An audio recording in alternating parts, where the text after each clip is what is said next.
Good afternoon, everybody. This is Sal Maiorana from Believe in Bills, presented by FanDuel. And it is Friday afternoon, a little bit later than I wanted to go following the Thursday night game. But here we are, and Bills 31, Dolphins 21. My co-partner, Adam Benini, can't be with us today, so I'm going to fly solo and just give you some thoughts on what happened in the game last night. Look, the bottom line is the Bills are 3-0, right? They've started off the season as well as you could possibly start.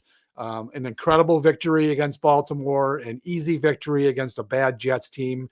And then last night against Miami, another inferior team, an 0-2 team coming in, one that's been kind of dysfunctional really since going back to training camp in Miami.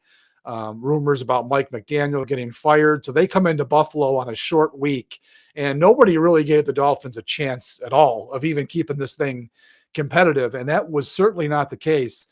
Miami in this thing right to the very end. I mean, there's 3 minutes to go in the game, and they're driving down 7 points. They're inside the Buffalo 25-yard line with a chance to go in and tie the game.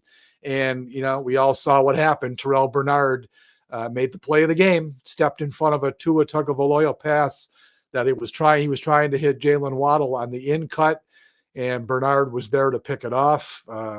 Bernard he's some kind of player, because for a guy who sometimes he's 225 pounds, sometimes he can be out of position, or he can get lost in the run game because he can be overwhelmed by, offensive linemen get to the second level. He also makes his share of big plays, and he's a turnover machine. You'll recall in the opener, it was Bernard who recovered the Derrick Henry fumble with 3 minutes to go in that game that gave the Bills the chance to pull off that rally. And then Thursday night, there he is again, saving the game, really, without that interception. I'm not going to say the Bills lose the game. They could have stopped the Dolphins on that drive, but chances were, the way Buffalo's defense was playing, I think Miami might have taken it in there, and the Bills would have been in a 28-28 game. And then we see what happens. Who knows where that game would have gone. So luckily for the Bills, they didn't have to worry about it. Bernard made the big play and got them out of it. So again, as I said, 3-0, they win the game. Nobody's going to bitch about it. Offense has scored more than 30 points in all 3 games. Can't do much better than that in the NFL. But of course, we can nitpick, right? That's what we do on these shows. We can nitpick at some of the things that maybe didn't go as well as you had hoped, especially for a team like the Bills that is without question a Super Bowl contender and a team that everyone thinks is fantastic. The game started great. Well, I shouldn't say that. The game did not start great. The first quarter ultimately went great for the Bills. Game didn't start great. The Bills made a bad mistake on the opening kickoff. Miami got it out past midfield and took it right in for a go-ahead touchdown. So that was not great. The Bills' third down defense started a bad trend for the game in that opening drive. Miami converted twice, I think it was maybe 3 times, on third down to get the ball in the end zone. But then the Bills looked like they were going to run the Dolphins right out of the building. They went right down and answered that touchdown, 85-yard drive by Josh Allen. He looked unstoppable. I mean, the Dolphins had no answers for Allen on that opening drive. He hits Dalton Kincaid for the touchdown, tie game. Then the Bills defense get the 3 and out.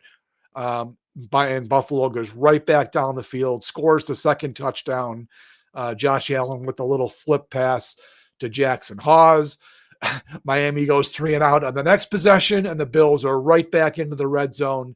And at that point, we're looking at about 6 minutes to go in the second quarter. And I even tweeted this at the time. I don't think Miami's going to get a stop the rest of the night here. Well, of course, I jinxed the Bills, because what happened, I thought one of the key parts of this game, and it gets overlooked a little bit in the final analysis, but I think one of the key moments in this game, the Bills had a 2nd and 8 at the Miami 14. They had just gotten a 2-yard run from James Cook, and Joe Brady, the offensive coordinator, look, I know he wants to run the ball, but in this situation, they're already in the red zone where it's tougher to run the ball down there, and you're facing 2nd and long. Well, he called another play to James Cook, a run up the middle. Dolphins blew it up for no gain. So that put the Bills in a tough 3rd and 8 situation. I don't know why he's not throwing on second down there. They had all the momentum in the world. Miami had not stopped an Allen pass once in the first 3 drives. So I don't know what he was thinking there, but that running play, I mean, again, it gets lost in the shuffle here of all the things that happen. I thought that was the turning point of the game because the next snap, the Dolphins sacked Josh Allen, got a good pass rush. Bradley Chubb got him down. And then Matt Prater just missed the field goal from 39 yards that he barely kept it in Erie County. He missed it by so much.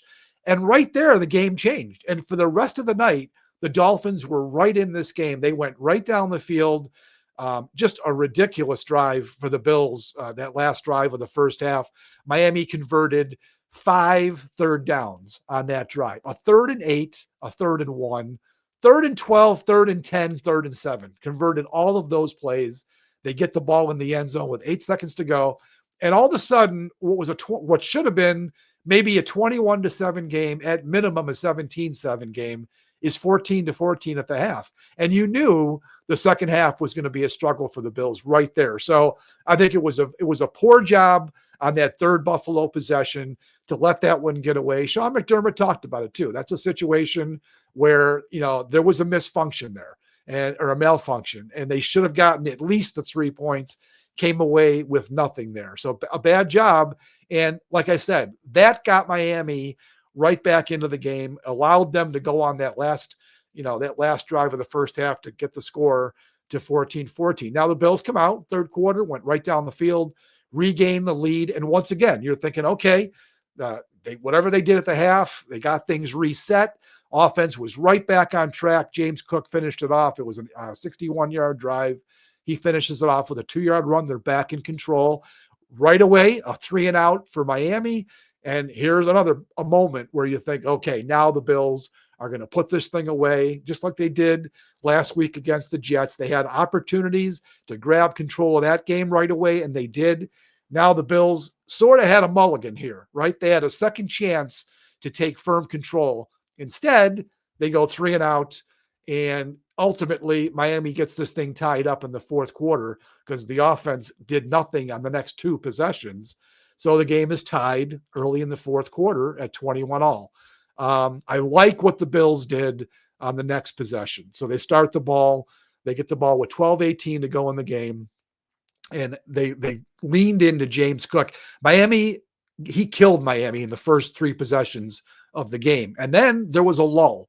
He really didn't get much going at the end of the second quarter and throughout the third. They got him back involved in the running game on this drive, and that helped them get into position.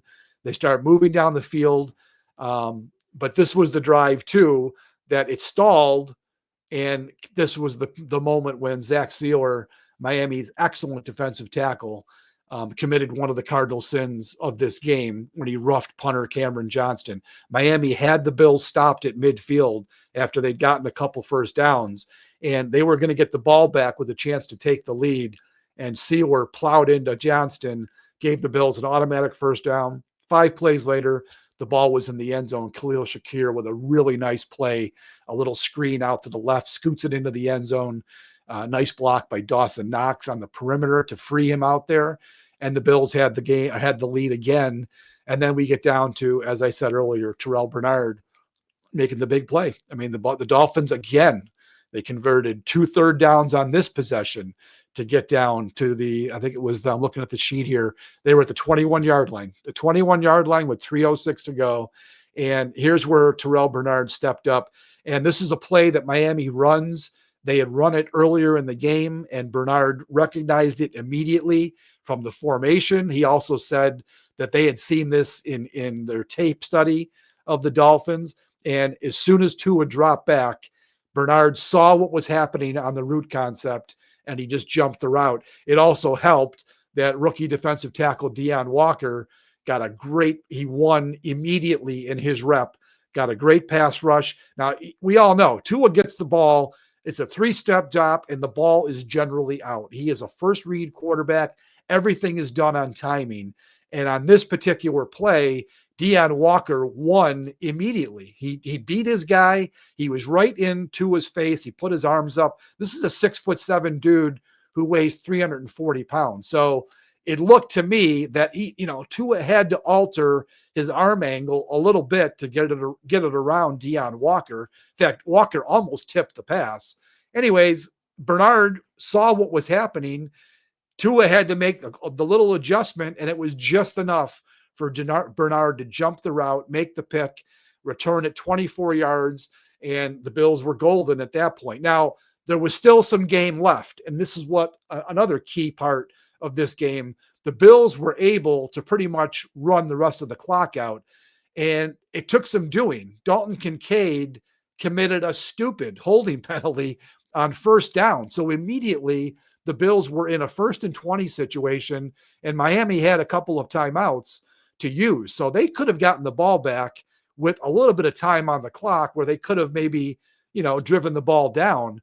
Instead, one of the second biggest play of the game, as far as I was concerned, after the Bernard pick, Josh Allen threw a little short pass to Elijah Moore, who is, a quick, explosive type of receiver. And he took the ball and found a seam in the middle of the Miami zone and scooted 30 yards for a first down deep in Miami territory. And that was the moment when the game was finally in hand. Miami was going to be able to get all but about the last 25 seconds off the clock. And the Bills, it was interesting that McDermott decided to kick the field goal there because, it's a 48-yard field goal. So if Prater had missed it, Miami would have gotten the ball at the Buffalo 38. Now, they had no timeouts in 22 seconds, but this is the NFL, folks, and crazy stuff can happen. Well, it was all a moot point. Rather than pooch punt on that play and pin the Dolphins back, inside the 10-yard line maybe, McDermott trusted his people. He trusted the operation of long snapper, holder, and kicker, and Prater redeemed himself after missing that field goal early in the game, drilled it from 48 yards, and that was to put away points that gave the Bills the 31-21 victory. So look, as I said, a win's a win. I thought the Bills did some nice things in this game, particularly on first and second down. When you see that Miami converted, when you count 1 4th down conversion, they were 11 of 16 on 3rd and 4th down. That's horrendous. However, you also think about there were 16 of those plays that Miami had to run. And why was that? Because the Bills defense did a very good job on 1st and 2nd down. It's what you want to do. You want to win on 1st and 2nd down and put a team in 3rd and long, or at least 3rd and uncomfortable. In Miami, I think their average 3rd down play was 6.5 yards. That is typically a great situation for a defense. You want to be in 3rd and 6.5 or more on those plays, because typically the defense is going to win on those. Bills didn't win on 3rd down. It was a big, big problem. As I said, the 2 of the touchdown drives, the Bills were egregiously bad on 3rd down. I can't remember a drive where a team converted 5 3rd downs as Miami did on that the end of the second quarter touchdown drive. So that is a big point of emphasis that the Bills have got to get figured out. It's funny, they were coming off a game against Baltimore. Baltimore was 6 of 11 on 3rd down, but you expect that from Baltimore with Lamar Jackson, Derrick Henry, Zay Flowers. Last week against the Jets are horrible. They have no offense whatsoever. They were 0 for 11, and people jumped to the conclusion that, the Bills' 3rd down defense is fixed. Well, it's not. This was a major problem last year. It was one of the things that hurt the Bills' defense the most. They lived on turnovers last year, and that's what helped them, win several games and overcome their 3rd down deficiency.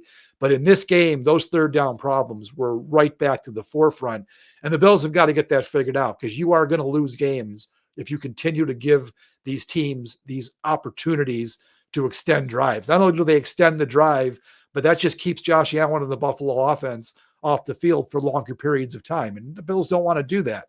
So that was the main takeaway coming out of the game, was the 3rd down defense was bad, but they survived because, once again, they get a key turnover in a key moment in the game. So good on the defense for playing well on 1st and 2nd down, fix the 3rd down issues, and now you've got things working. Now, I will say, too, they also were without a couple players, right? Matt Milano missed the game. Ed Oliver missed the game. They're still playing without Michael Hoyt, who I think is going to be a key piece for this defense. We haven't seen him yet because he's on suspension, But I think that's a piece of this defense that they're really counting on. And unfortunately, he's going to miss 3 more games. So he's not playing right now. You could even say Max Hairston, the first round cornerback, who has not practiced since the middle of or the end of July when he got hurt in training camp. So he's not playing right now. So there are some pieces to this Buffalo defense that aren't there. And I guess you could look forward to the day when they get those guys back and they become a whole unit. But for now, they're getting by with what they have. They're 3-0, mainly because their offense has been so good this season. So it's a good win to get. You beat a division rival. If the Steelers go into New England this weekend and beat the Patriots, the Bills, before the summer has just ended. The official end of summer is just happening this weekend. The Bills would already have at least a 2-game lead over every opponent in the AFC East. The Jets could be 0-3 at the end of the weekend. The Patriots could be 1-2. Miami's already 0-3. So the Bills are already in a great position in the AFC East 3 weeks into the season. So that's a few things that I just wanted to get out there for you guys to chew on today.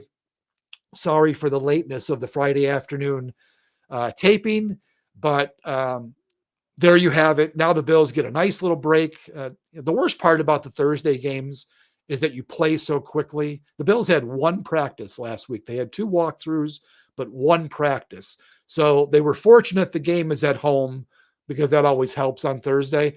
The good part about Thursday games is now they have the entire weekend off. They can reset, get their bodies right. They have, like I said, a couple of guys that are injured, Milano and Oliver. We'll see if the extra rest can get them back in the lineup. They play the Saints next Sunday on September 28th. I have a sense that they might hold those guys out again because, quite frankly, the Saints are pretty bad too. And the Bills probably, although they'll never say it publicly, they could probably beat the Saints without Ed Oliver and Matt Milano. So maybe those guys will sit out, 1 more game. We'll see. But Bills in a great position here. They can enjoy their weekend while the NFL carries on starting Sunday afternoon. And they sit right where they've sat since very early in the 2020 season atop the AFC East, feeling pretty comfortable about themselves. All right, so that'll do it. We are presented by FanDuel. I must say that FanDuel already has the odds laid out for the New Orleans game, even before the Saints have played their game on Sunday. Buffalo has opened at a very, very, very early 14.5-point favorite. You guys who bet know that is a humongous point spread in the NFL, but to me, it feels pretty warranted. We'll see what the Saints do this weekend, but that's a line from FanDuel that I think sounds pretty right. Over under is 48.5, and New Orleans does not have a very good offense. So I think that 48.5, a lot of that's going to be covered by the Buffalo offense. But those are the odds as we look way ahead to September 28th game at Highmark Stadium. So for Believe in Bills, this is Sal Maiorana, and we'll be back, me and Adam, sometime next week with the next show right here at the network. Everybody have a great weekend. Go Bills.